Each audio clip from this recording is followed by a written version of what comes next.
Hindi naman maituturing na politiko si senatorial candidate Pastor Apollo C. Quiboloy dahil una na niyang nilinaw na siya'y isang leader at hindi politiko. Pero kung siya'y ihambing sa mga nasa mundo ng politika, hindi rin siya maituturing na tradisyonal na politiko dahil sa mga resibo nitong nagsisilbing patunay sa taong bayan.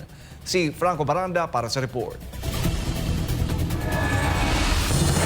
Halos di mahulugang karayo mag-isa sa 23 venue ng Ayusin Mo Pilipinas Campaign Rally nationwide ni Pastor Apollo C. Quiboloy, kung saan dito lamang sa Homeland Covered Court sa Uyo, Quezon City ay higit 3,000 ang dumating para malaman ang plataporma de gobyerno ng muling pastor. Mga nakakainganyo at matatamis na pangako.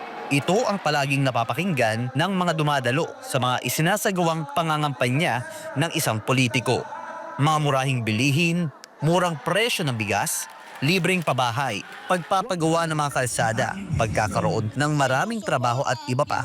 Pero ang tanong, ang mga ito ba'y nagkakatotoo o napapakulak? Sawa na po ang mamayang Pilipino. Kaya nga po kumilos na kami. Sawa na tayo sa mga pangako. Sila na naman ba ibuboto natin? Ang sabi ko nga po sa atin, sa pag-uumpanya namin para po sa PDP laban, lalong-lalo na kay Pastor Apollo Quiboloy, ay sabi namin, bagbago tayo, mag-iba tayo. Yung iba naman, dahil ang Pilipino sawang-sawa na po sa mga ganitong ipinapakita ng mga tumatakbo ngayon. Puro pangako, walang nangyayari.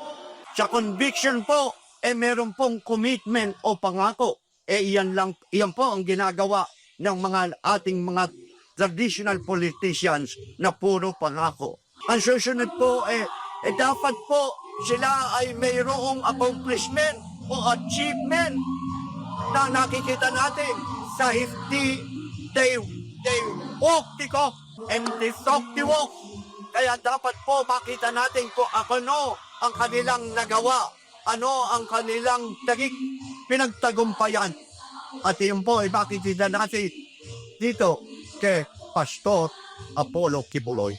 Sa isinagawang campaign rally ng butihing pastor ngayong araw, maraming namangha dahil kauna-unahang kandidato si Pastor Quiboloy na tumatakbong senador na nagsagawa ng simultaneous rally na dinudumog ng maraming Pilipino. Buhay na buhay ang mga dumalo sa naturang rally. Anila, matagal na raw nilang hinihintay na magsagawa ng pagpupulong ang mga kandidato ng mga Duterte, lalo na ang kay Pastor Apollo C. Quiboloy.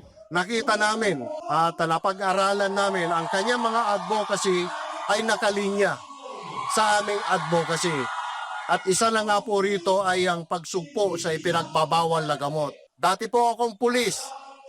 Dati po ako nasa HSOT. Anti-drug po kami ng PNP. Na ikukumpara po namin ang droga noong nandito pa ang Pangulong PRRD at siya namamahala kaysa ngayon. Na halos magulat kami na tone-toneladang droga ang pumapasok sa ating bansa. Isa sa maraming plataporma ni Pastor Quiboloy ay ang ipagpatuloy ang sinimulang war on drugs ni dating Pangulong Rodrigo Duterte at isulong ang zero corruption policy kung saan ito'y kasalukuyang tinatamasa ng kanyang itinatag na kongregasyon, ang Kingdom of Jesus Christ o KOJC. Samantala, inaasahan na mas rarami pa ang mga gagawing campaign rally sa loob at labas ng bansa para mas mabigyan linaw ang mga adhikain ng butihing pastor para sa bawat Pilipino. Para sa Diyos at Pilipinas kumahal, Franco Baranda, SMNI News.